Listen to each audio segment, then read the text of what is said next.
Polish Lazanki, a giant bowl of noodles and cabbage and mushrooms and maybe smoked pork and maybe smoked sausages, maybe sauerkraut. There's tons of different variations of this dish from around Eastern Europe.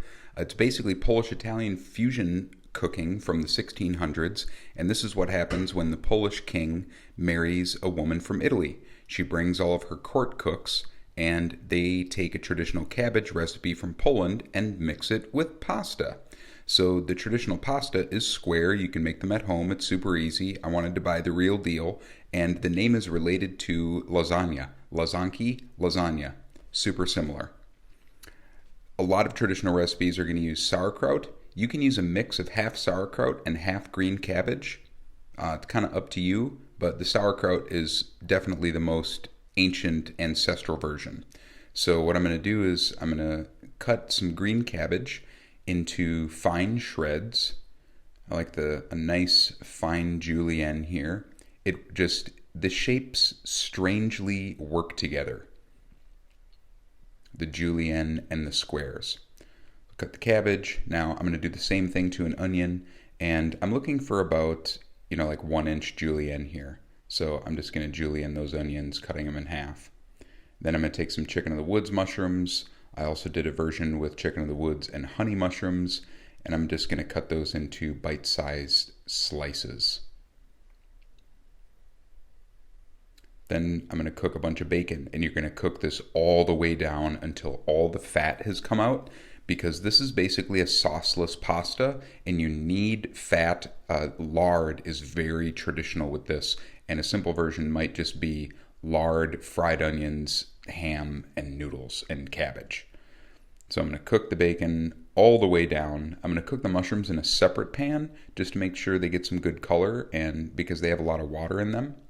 And at the same time, I'm going to be cooking the pasta there. And I'll cook the pasta and let it sit in some water so it doesn't stick, just some room temperature water. Just cook the bacon all the way down. Really, really cook it down. Then you're going to add the onion. It looks like a lot of onion, but as you're going to see, they're going to cook way, way down, and you're basically going to bring them to half caramelized onions.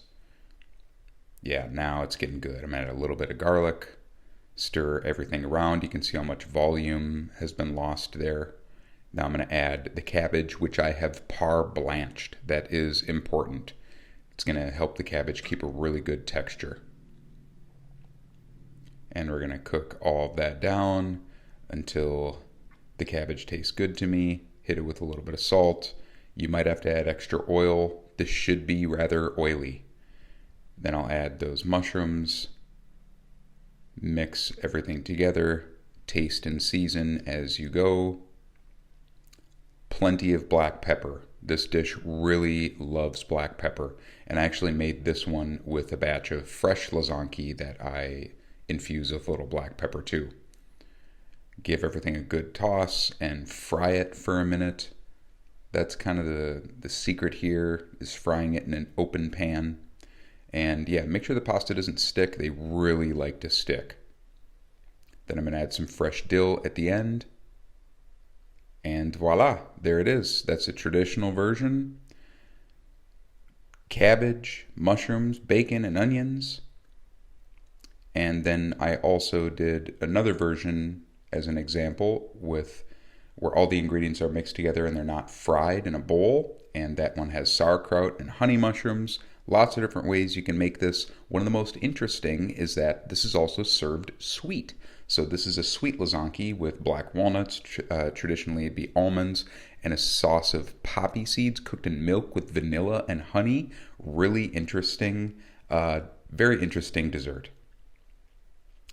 Well, I hope you've learned a little bit about traditional Eastern European food. Thanks for watching.